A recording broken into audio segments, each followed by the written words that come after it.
Hey guys, and welcome back to this channel. In this video I'll be showing you guys how you can create this fake window scenery in CapCut PC. So you can either use like a window PNG and like add it on top of like a video, for instance like this. I'm just going to maximize that, and you'll have this like fake window scenery if you place the video underneath.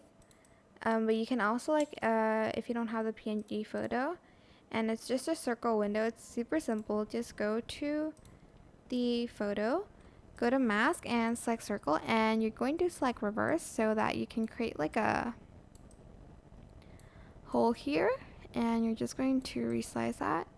If you want to make it a little bit more natural, feather it out, but not too much, maybe like even just 1%.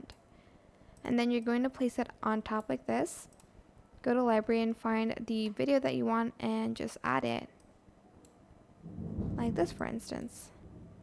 Maybe like a little bit bigger, I don't know. But yeah, that is it. Super simple. I hope this tutorial was helpful for you guys.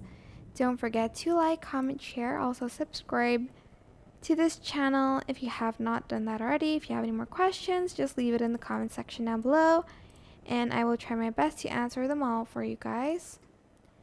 And if you found this video helpful, please click the thanks button above the description box down below. Thank you so much for watching. Goodbye.